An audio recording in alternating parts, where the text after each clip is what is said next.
Welcome, everybody, to another edition of CPG Insiders.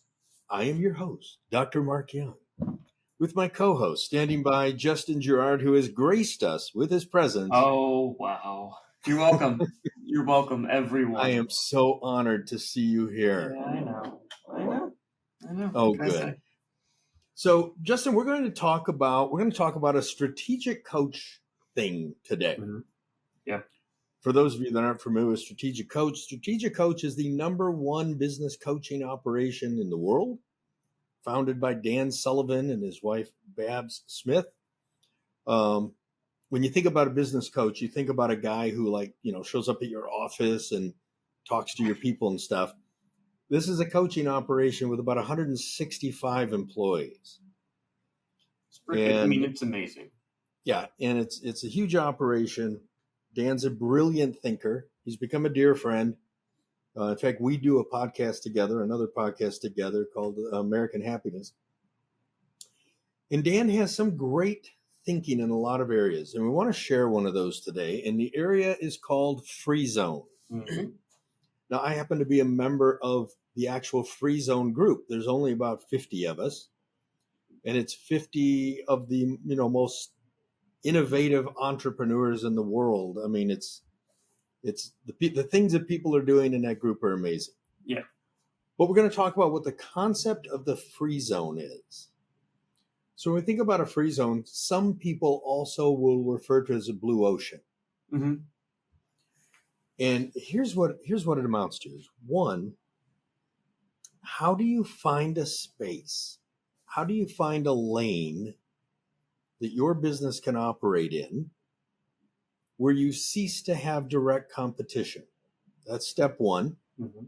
Step two is, how do you elevate that business to such an extent that the people who you would have previously considered as a competitor now actually want to become a customer or a collaborator?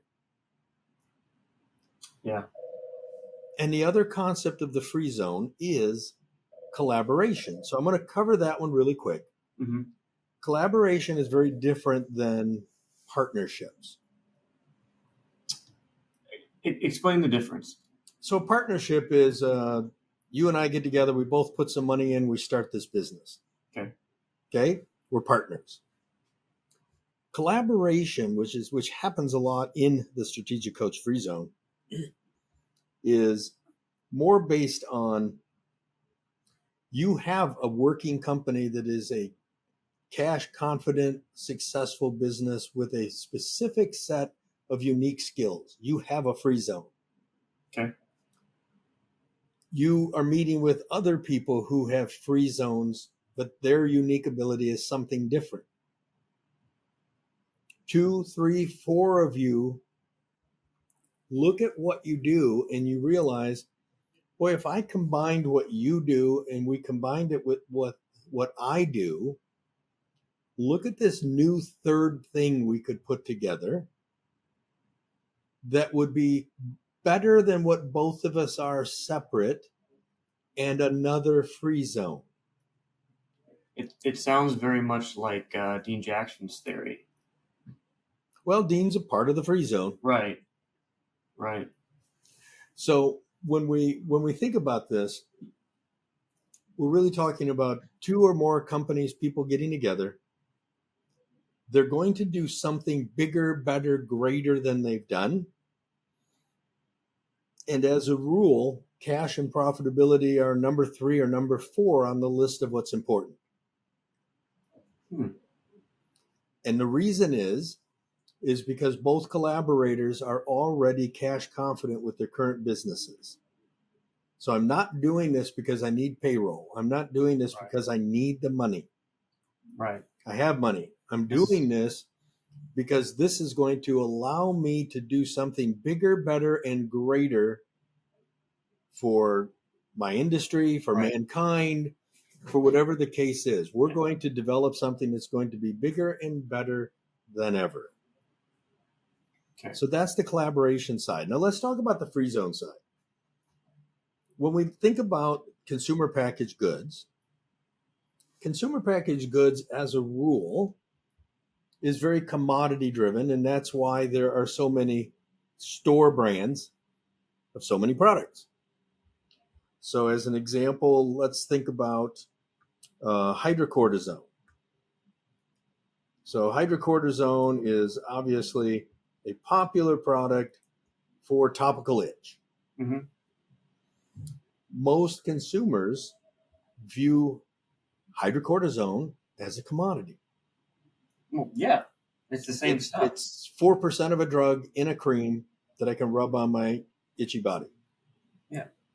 And if you look at the category, so if we go to IRI or to Nielsen scan data, we see that store brand is actually the number one seller in the category. Now you've got companies in the market like, what is it, Cortisone 10 or Cort 10, which would be, the brand in it. Yeah. But chemically, they're not really any different than the store brand. Pretty similar. Yeah, it's pretty the same stuff. The inert ingredients might be a little different. Maybe they use cheaper lotion, whatever the case is. Yeah. So that's not the area that you want to play in with your consumer packaged goods. So the space you want to play in, if at all possible, is a free zone. So what is a free zone? Well, a free zone would be, what if we could enter into a commodity space? So we'll call it, you know what? I'm going to use an example from years past. I'm going to use the hairspray category. Okay. So we had a client in the hairspray category, hundreds of SKUs in the category, lots of big players, lots of commodity players, lots of super cheap players like Aquanet and White Rain. Mm-hmm. And then in the space, you have the salon brands. So if you go to retail, the salon brands are sitting on a shelf by themselves. And that's where you have Big Sexy, where you have Sebastian, Paul Mitchell. Those are in the salon category. So the particular client that we had was called Salon Graphics, and they were number 376 in IRI when we became a client. Eventually, after about 4 years, we got them to be number one. But they had a free zone. And the free zone they had was simply this. Sebastian, which is a salon product, at that time sold for between $15 to $20 a can. Okay. Aquanet sold for 99 cents a can.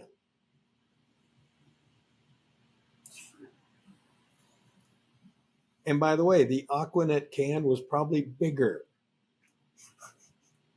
Okay. Disgusting to think about, but you take on. So pretty big. That's huge. Big price gap, right? Yeah, that's huge. So one of the things that we know about premiums is usually the difference between the lowest price and the top price is usually 10x. It's pretty consistent. But the cost to make the top product versus the lower product is 4x. Yeah.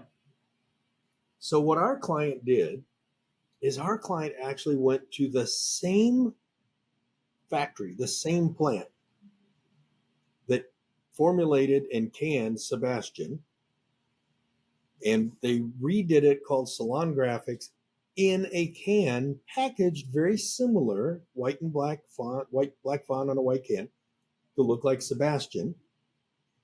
And we went to market at $9.95. Okay. And sometimes, with BOGOs and discounts, get down to $6. Right. So the marketing we put in place was, our first television commercial was, everybody knows salon products are the best. Mm-hmm. Okay, what is that? A universal truth. Yep. But $15 for a can of hairspray? What's that? That's another universal truth. Man, that's a lot of money for a can of freaking hairspray. Yep. Then the talent actually took a can of Sebastian, tossed it off screen, picked up a can of Salon Graphics, and said, Salon Graphics is the same great formula as the best salon products, but at half the price. That was it. That was the entire spot. Mm. So the free zone they occupied is for them. And now as you know, we did that 20 years ago, 20 plus Right. years ago. And we changed the industry. Mm-hmm. Because now think about how many brands are on the market now, which are salon quality products Mm-hmm. at an affordable price. Yep. But in this particular case, the client started that trend. They were the first to come out with salon quality at a retail price. Mm. So my challenge to people is, where's your space? Now, your space doesn't always have to be about price. So that's not the only way to have a free zone.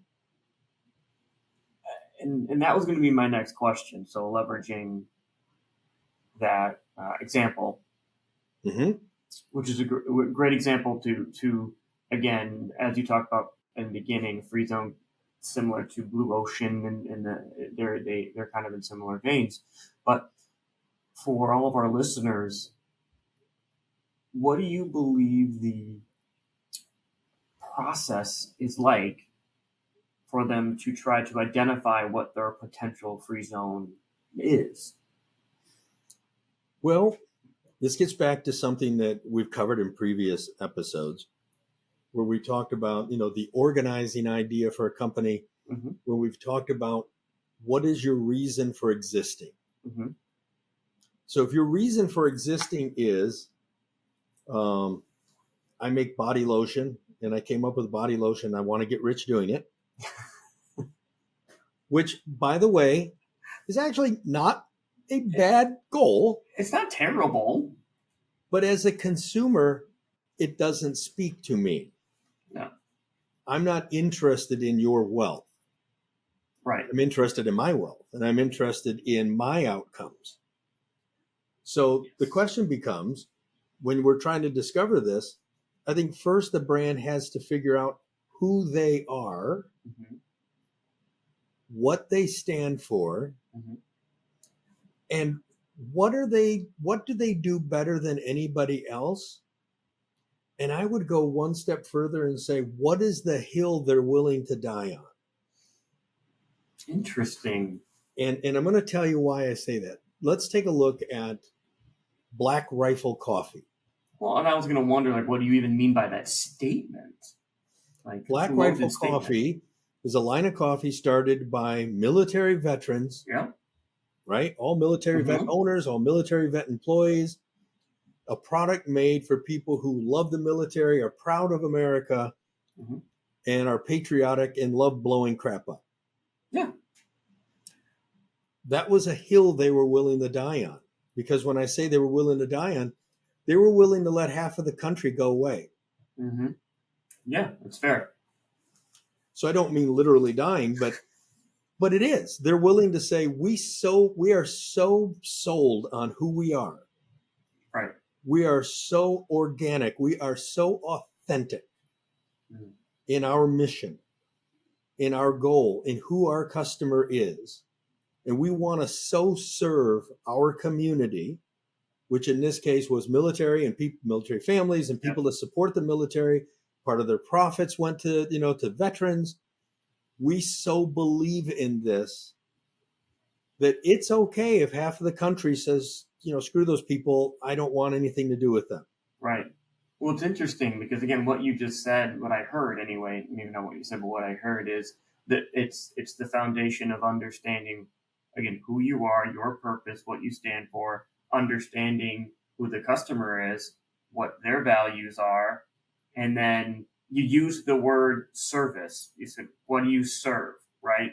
So again, it's about value creation, right? Even getting back to Salon Graphics, that example, that was about value creation. It was, yes, we found, at the foundation of it, we found that we can make this product at a price that we can still sell at a lower price than them and still be profitable. But there was still at that time giving customers access to a product at a price that they never had access to it before. So they were serving, yes, they were making money at the same time, but who is not? But that wasn't the point. It wasn't let's slang, as much hairspray as we can. They were providing value. And Yeah, the where can you goal at provide the Salon most Graphic, value? the goal at Salon Graphics was we're going to provide a line of hair care fixatives that are Yeah. equal or better in value and formulation to anything bought in a salon. Hmm. And we're going to make that affordable to the middle class and the people who can't afford Right. or are not willing to spend $15 and $20 on every can of hairspray. Yeah. Well, and that's that was always the one part of when you first brought free zone, the concept of free zone back from Strategic Coach here years ago. What always stuck with me was that end goal that it really talked about was, and you talked about it here, but about creating new value, right? Mm-hmm. It was not about it was not about the Me Too's of the world, right? It was what is something new, what's something innovative that we can create that only we are creating, and then you talk about the collaboration, which is that's multiplying, right? That's how now we can go to some place no one else has really ever thought of or gone before together. Well, let's look at Dan Sullivan's model of entrepreneurship. Mm-hmm. There are entrepreneurs and there are people that are self-employed. Yep. Okay. I could run a barber shop and own it. Mm-hmm. I'm not an entrepreneur. I'm a self-employed barber. Right, which is great. That's what you want to do. So when if we look at the word, Mm-hmm. so the word first came into the vocabulary as a French word that first came into the vocabulary or in the 1800s, late 1800s. And the word means someone who takes something from a lower level and raises it to a higher level. Mm. That's literally what the word means. Mm. So these are people who have vision, who look at a space that is at, let's say, sea level, Mm-hmm. and then they figure out how can we elevate this? Mm-hmm. And that's the word I want you to think about. How can we elevate this category? Mm-hmm. And by elevate the experience, elevate the relationship, elevate the product, elevate the outcomes, Right. elevate the delivery. Right. That's entrepreneurship. And when we think about entrepreneurs, every great entrepreneur has a secret. And the secret is, I know how to do something or make something better than anyone else in the world. And with all the entrepreneurs that we deal with here all the time, what's your opinion of the ones who show up and say, well, we just made this product, and we say, what's unique about it? Not much. It's pretty much like the other 10 on the market, but we're going to wrap it in a pink bottle. No, Yeah, once in a while that works. Yeah. I mean, I never want to use the word never because every once in a while. Once in a while it works, but that's not really entrepreneurship. That's not really elevating something from one level to a new level. No, it's not. So when you're thinking about your products, how are you going to elevate the category? Mm-hmm. There is no money in being a Me Too product, especially for the majority of the people listening for this broadcast. No. Because here's the simple truth of it. It's a race to the bottom that you can't win. You cannot win this because you will never have the manufacturing clout of Procter & Gamble. Nope. It's never going to happen. P&G can make a bar of soap or a bottle of hair shampoo right cheaper than you will ever hope to do this. Yeah, it's never going to happen. So that is not entrepreneurship. That is not elevating the category. Mm-mm. So now it becomes, let's use the bar of soap. Well, P&G owns Ivory Soap, which of course is a major brand. Can you make soap that's better? Can you make soap that's you know GMO free, that's Whatever. chemical free, that that improves the skin, that's going to help me with these conditions? How do you elevate the category? Right. The second thing, Justin, you asked, how do people find out? Well, the second thing to do is you need to do a lot of research on the category you're in. Yeah. So, what's the category? How big is it? How many people are playing in it? Who are the big players? What are the unique voices of the 10 or 20 biggest players? Because I guarantee you that if you start analyzing them, you will find out that 10 companies selling pasta sauce are not selling it to 10 of the exact same Right. people. Right. Right. Even in a category like that, which has such massive household penetration that there can be a lot of crossover and there is a lot of substitute. Still. But the hardcore Raos buyer is not the hardcore Nope. Ragu buyer. And the Ragu buyer is not the Prego buyer, and the Prego buyer is not the Botticelli buyer. Nope. They're very different. Now, can you take a Prego buyer and make them a Botticelli buyer? Mm-hmm. Yes, if you are like Botticelli and you elevate the experience. Yes. So in the case of Botticelli, who is a client here, mm-hmm. Botticelli has taken the steps of growing their own tomatoes, farming them at the farm. Their kitchens are within 15 minutes of the farm. Fresh, raw tomatoes go right into the vats, and they're delivering product that was made with fresh tomatoes. Mm-hmm. But they're doing it at a kind of a Prego kind of price. Yeah, a little bit higher, but a little higher. So they've elevated the experience. Mm-hmm. Yes. Now, when we look at Raos, actually, the Botticelli product is actually a better product. It is. Than the Raos product. So what is Raos selling? Raos is selling the restaurant experience. Mm-hmm. Because Raos is a famous group of restaurants in New York. Mm-hmm. So that's what they're selling. Mm-hmm. They're selling, you may not be able to fly to New York and get a reservation at Raos. Do it at home. Right, because it might take you 3 months to get a reservation at Raos. Right. But you can have that experience at home. Mm-hmm. Yeah. Completely different story. Now, by the way, there's room for Raos, there's room for Botticelli, there's room for Ragu. They don't have to put each other out of business.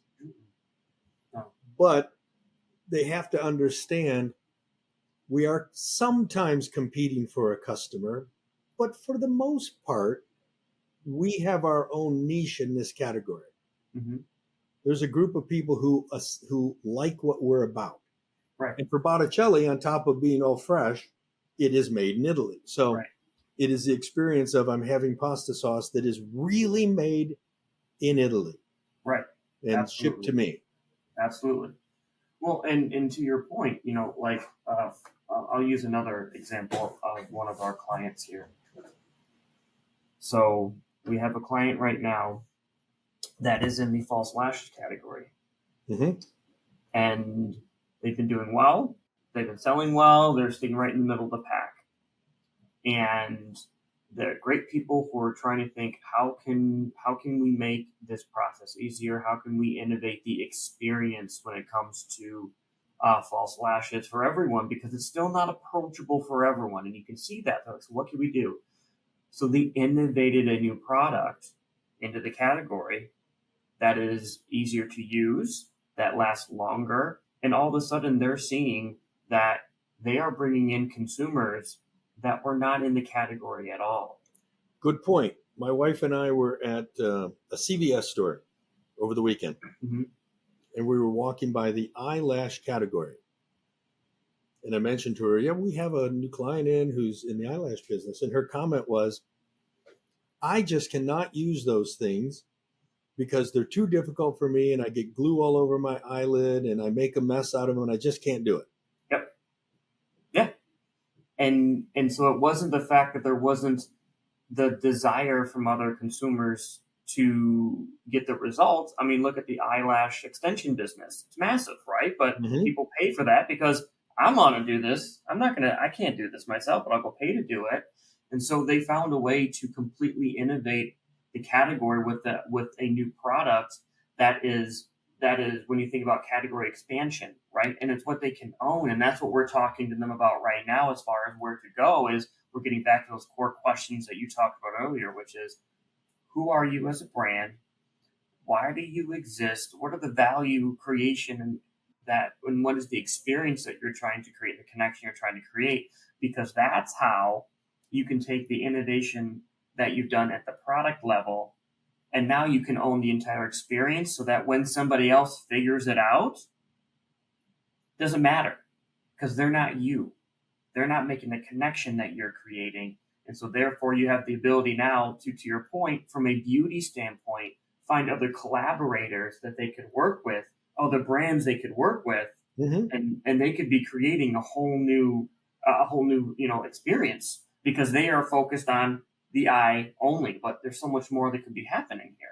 Right. Could they collaborate with a company that specializes in eyebrows? Could they Exactly. collaborate with a company that specializes in makeup or It's there's so so many many other things? opportunities, right? When we think about this, so where I'm trying to get people's heads in is, again, we have to do the research. And the research is, how big is this category?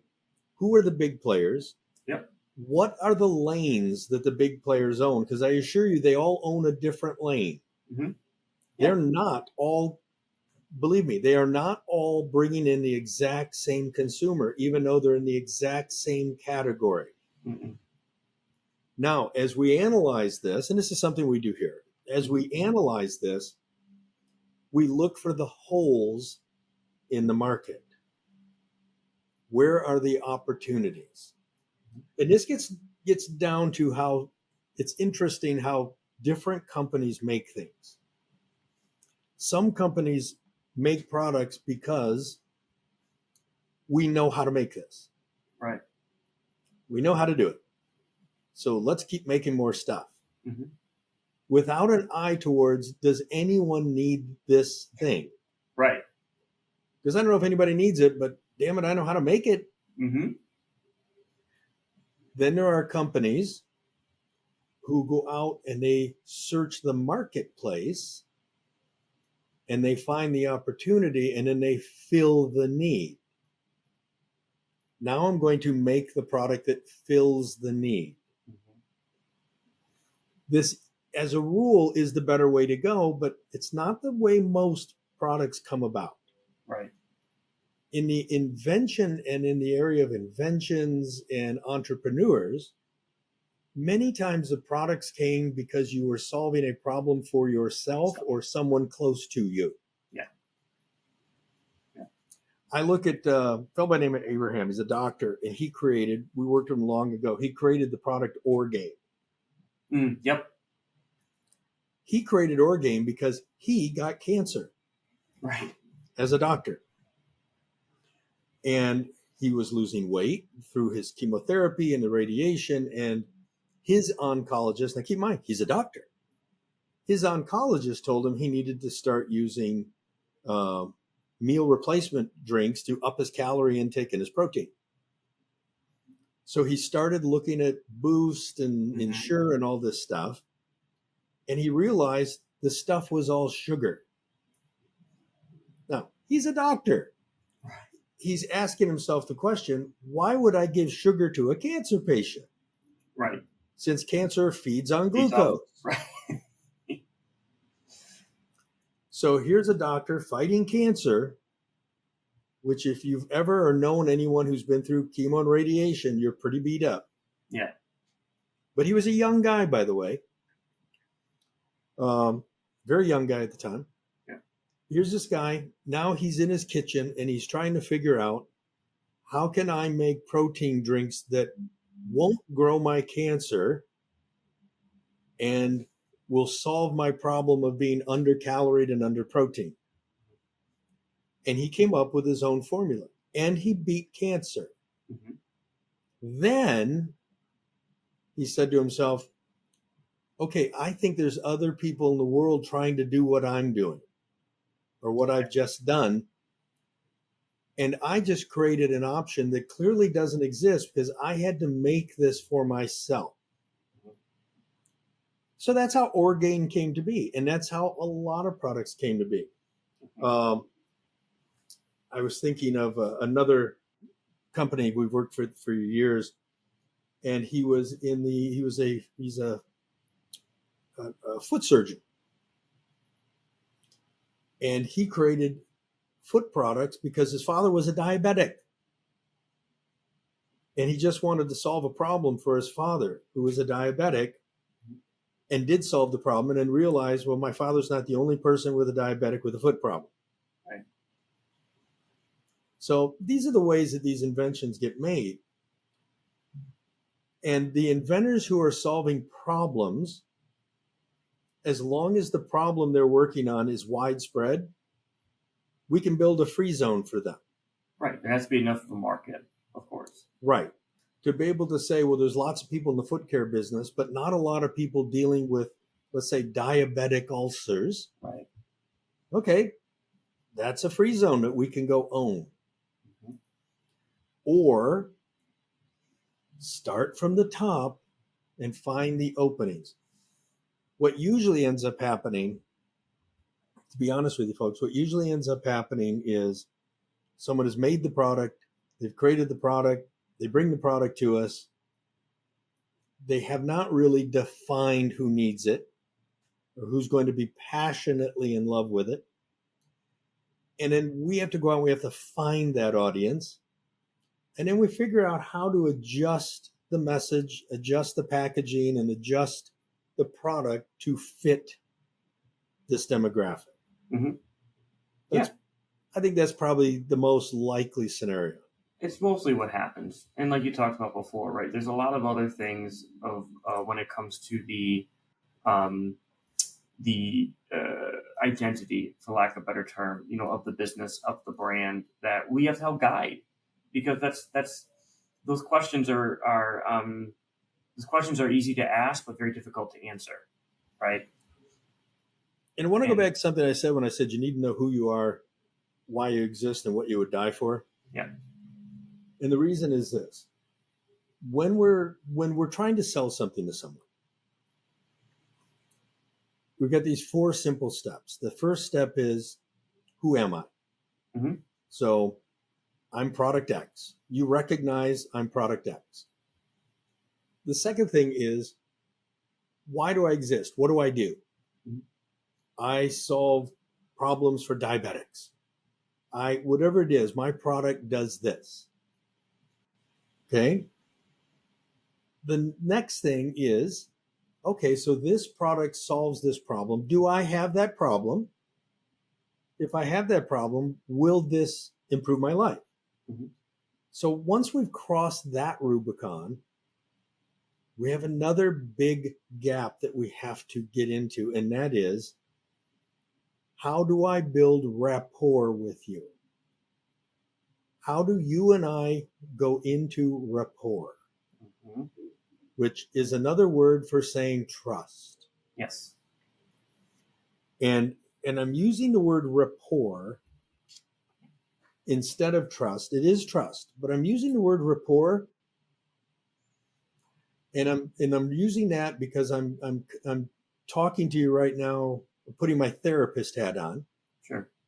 And if I was your therapist, unless you and I have rapport, I'm not going to be your therapist because you don't trust me.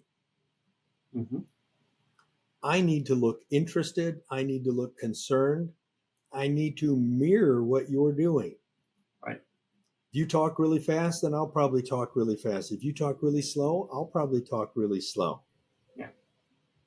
If you like to sit with your hands behind your back, then maybe I'll sit with my hands behind my back. I'll mirror you because that will help us go into rapport. Yeah. So what am I saying here? People trust people who are like them. Yes.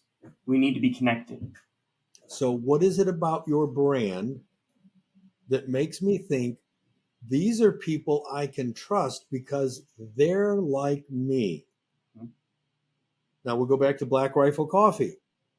I'm a veteran. I'm a cop. I'm ex-military. My father was in World War II. Whatever the case is, these dudes are like me.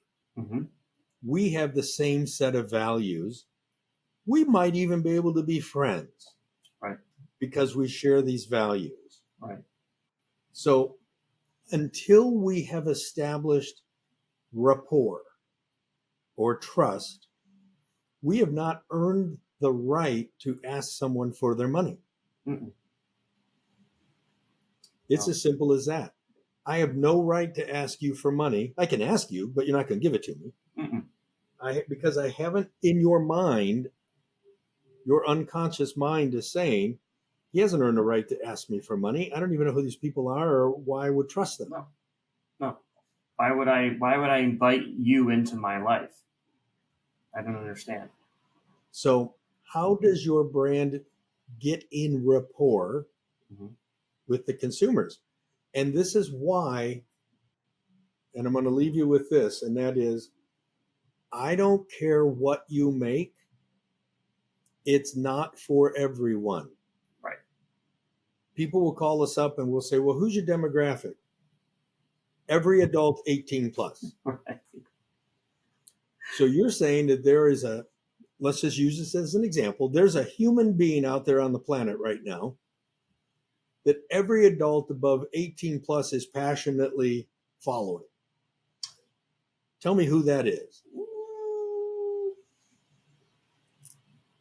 I don't think I can, sir. I don't think that's Because we can't pick a president without it being razor thin.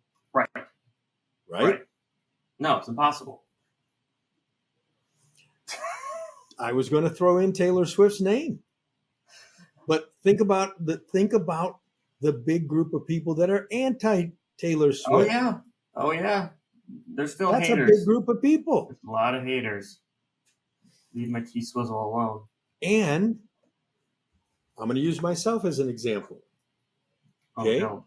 I know Taylor Swift's story. Mm-hmm. Incredibly hardworking young woman. Yes.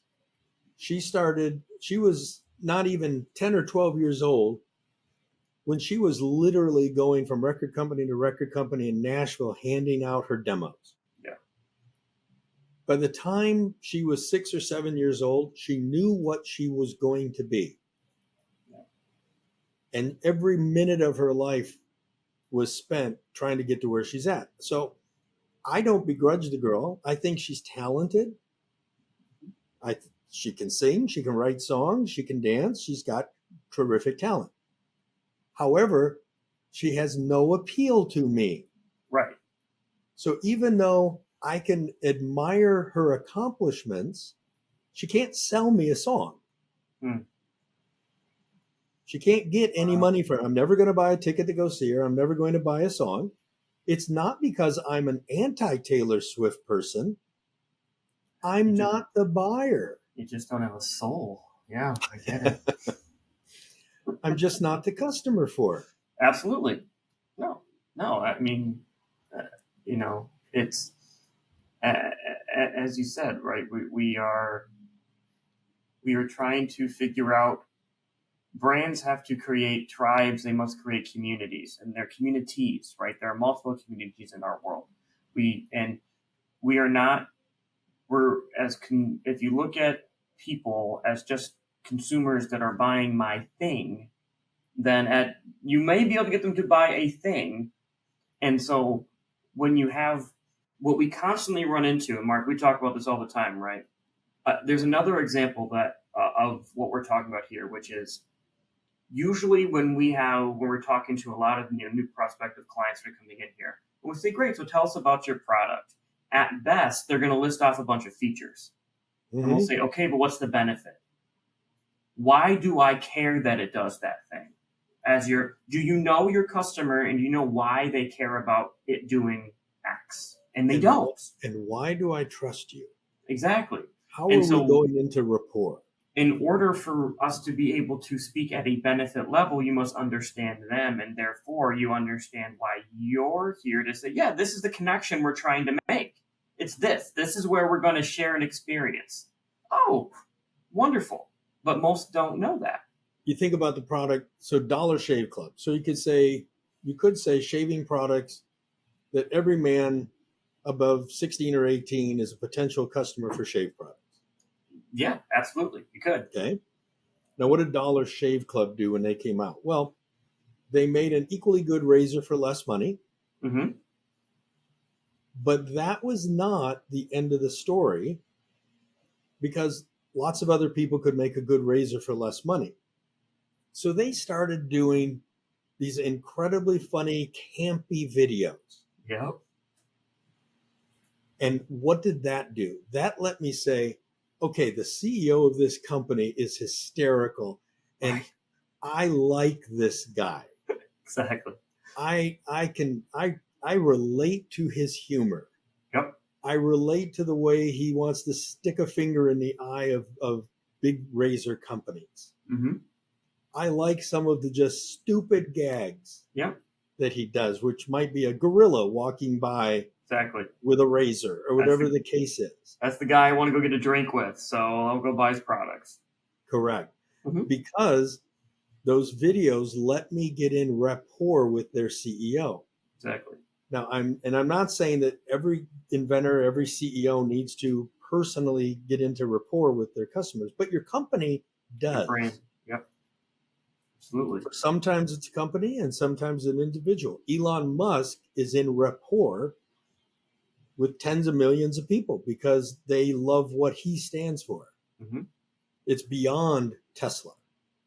Absolutely. Steve Jobs was like that. And you've talked about it, especially as it relates to Tesla, right? I mean, especially the first Teslas that came out, people weren't buying it because it was an amazing car. That's not why they bought a Tesla at all. It was what Elon Musk was creating. It was the movement. They wanted to be part of that tribe. They wanted to be driving around that symbol and let other people see it and let them know that this is the tribe I'm a part of. This is my world. This represents me. And let's take a look at Elon for a minute. Now, Elon makes electric cars, which you would think electric cars would really gravitate toward the climate change side of Community. the ledger, Yeah. right? Mm-hmm. These would be the people that are afraid of the earth and global warming and global freezing and global cooling and whatever global thing you got going on. Right. Elon Musk has actually come out and he has now proclaimed himself to be very pro-capitalist Mm-hmm. and anti-socialism. Mm-hmm. And a lot of the people who bought electric cars or would be attracted to electric cars actually could fall into that category. But what has Musk done? Musk has said, no, the hill I'm willing to die on is my truth. Right. I'm going to be Elon Musk. Mm-hmm. Come hell or high water, I'm going to be Elon Musk. If you don't like me, sorry. Okay. Right. Go buy someone else's amazing electric car because, oh, by the way, I still make the best one in the world. Right. But hey, if you want to go buy an inferior car, knock yourself out. Mm-hmm. Yeah. So people relate to him and relate to the brand because he's genuine. Right. He's real. Right. And so, again, to wrap it all up, a free zone can come in many ways. So don't simplify your thinking to it being a technology feature. Don't. There's so many more ways that you can create a free zone outside of what the product does. Right. A celebrity can be a free zone. It can be. Absolutely. If Taylor Swift was out drinking your energy drink. Right. Right? Well, look at Prime, or is it Prime? Is that the energy drink? I think it's called the Prime. There is one Prime, yes. Yeah. Logan Paul's exactly right. People didn't keep buying Prime, or don't still keep buying Prime because it's an amazing product, because it's not. The formula is it's as basic as any other energy drink on the market. But in that particular case, the Free Zone is the endorser because Exactly. there's only one of them. Mm-hmm.